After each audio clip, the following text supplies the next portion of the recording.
Our next mom is Suzanne Tucker with 2 babies. My first pregnancy, I wanted to do everything right. I exercised, I drank an insane amount of water, and not a drop of alcohol passed these lips, except, of course, if you count that bender I'd been on the weekend before I found out I was pregnant. But by my 3rd pregnancy, things had gotten a little looser.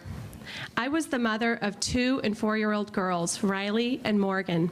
And frankly, I was happy just remembering to take my prenatal vitamins. My mind was on things like, what was I going to make for dinner? Who did I need to drive where and when? And how was I going to keep our new puppy from peeing on the carpet? But that all changed at my first doctor's visit. I was 6 weeks pregnant, and that ultrasound, seeing that little blinking light on the screen, it was like a light switch flipped on inside of me. And busy or not, I started dreaming about our 3rd child.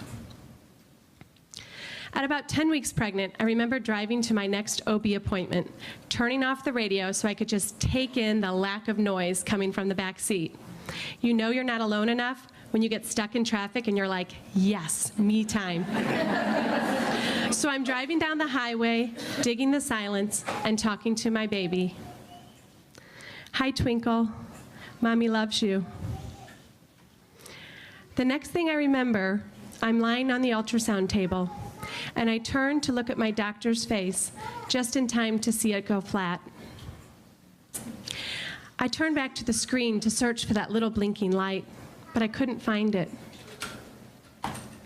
My doctor had stopped looking at the screen. He was talking to me. 1 in 4 pregnancies, your age. His words flew over my head as I concentrated my efforts on breathing and holding back the tears, which fell anyway. I sat there a long time. I didn't want to get off the table. I didn't want to get dressed or walk through the waiting room. I didn't want this to be real. I'd miscarried.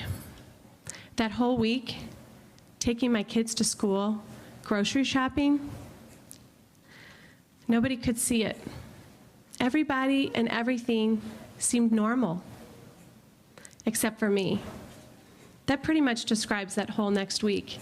Everybody else normal, me not normal. I had a D&C, and we named our son Leo after my father. After 2 months, our doctor gave us the green light to get pregnant again, and 4 months later, we were. And 6 weeks after that, we lost baby Mary. I never saw her on ultrasound, but the pain was the same. 6 months later, with blood work and genetic testing in our favor, another green light, another easy time getting pregnant, and another miscarriage. And our second son, Tucker, joined his brother and sister in heaven. 6 months later, nearly to the day, with our doctor's encouragement, we were pregnant. I carried Lily into my 2nd trimester before she too left what felt way too soon. My arms ached. I just knew this one we would hold. I questioned God. I had felt led. I trusted. What was wrong? Why did I keep miscarrying? Was something wrong with me? Why couldn't I just feel complete with the 2 beautiful, healthy girls I had? I knew people around me were thinking the same. Some even asked as much. How to explain the inner workings of a mother's heart who just knows there's another soul waiting to be born to her? I couldn't. By then, I was beginning to doubt it myself. But with time, prayer, and against anything I thought humanly possible, our hearts healed, allowing us to conceive again. And then again, somewhere around my 10th week, our baby girl Nina left. A chromosomal abnormality. Nothing we could have prevented, the doctor said. After losing our 5th, my husband and I prayed for guidance. Had we been all wrong? Were we to only ever have 2 babies? And the answer came back to us. We didn't have 2 babies. We had 7. and each had been a gift. Months later, I told my friend Rhea, I am done being pregnant. We'd left the door open for another, but we couldn't try anymore. I'd prayed, telling God we were tired, we were confused, but we trusted, and if it was to be, we knew He would make it happen.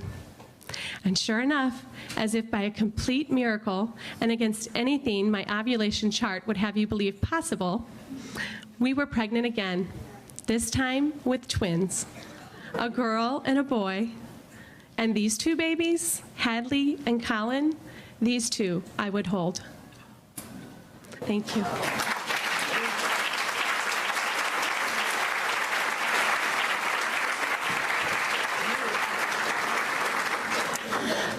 Thank you, Suzanne.